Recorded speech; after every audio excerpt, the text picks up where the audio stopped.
I spent 40 years building skyscrapers of glass and steel, thinking I was leaving a mark on the world that time couldn't erase.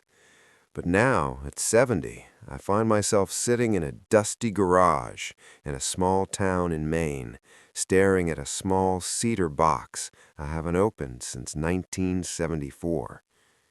We spend our youth running toward the horizon, certain that the real part of our lives is just around the corner. But as I run my fingers over the rough wood, I realize that while I was busy designing the future, I was living in a house I never truly bothered to finish. Why did I wait so long to look inside? I suppose some things are only meant to be seen when the sun starts to set. In the summer of '72, I packed a single suitcase and a set of drafting tools into a rusted Chevy. My father stood on the porch, his hands deep in his pockets, smelling of sawdust and Old Spice. He was a carpenter who believed in things you could touch. I wanted to build things that touched the clouds. I remember the engine humming, the dust kicking up, and that nagging feeling that I was leaving something vital behind. I didn't look in the rearview mirror until I crossed the state line. If I had, I might have seen my father raise his hand in a wave he never finished. That's the thing about leaving. You never know which goodbye is the one that's going to haunt you. By my mid-30s, I was the golden boy of a firm in Chicago. I had the view, the suits, and a calendar so full I didn't have time to breathe.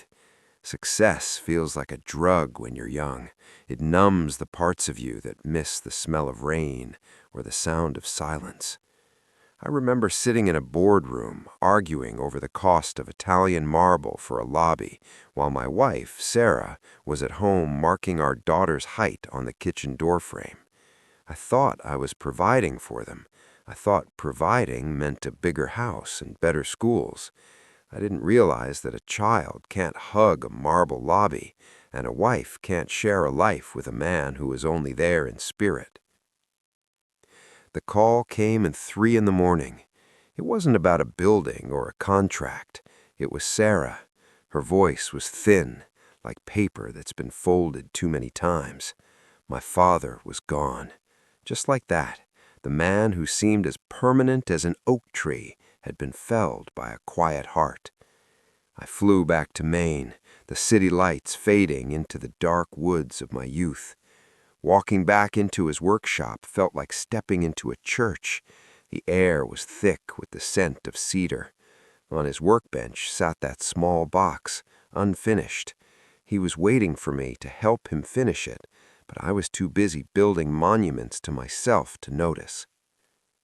After the funeral, I stayed in the old house for a week.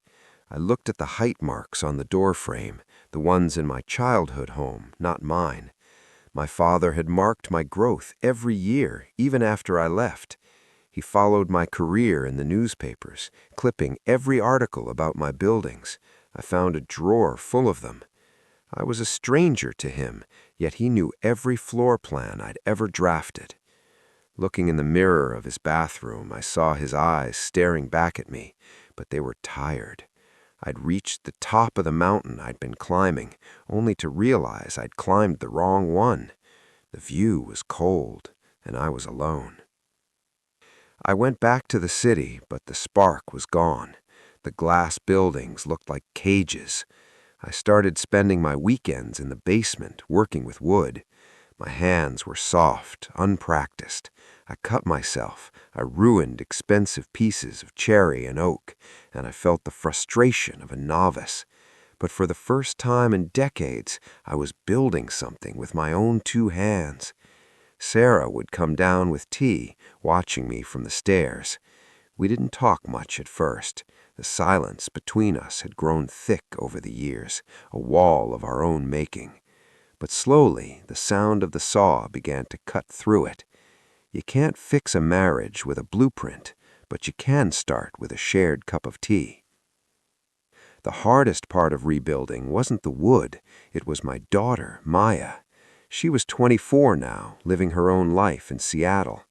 When I called, our conversations were polite, distant, like two people describing the weather to avoid talking about the storm. I realized that "I'm sorry" is a heavy phrase. You can't just drop it and expect it to stay.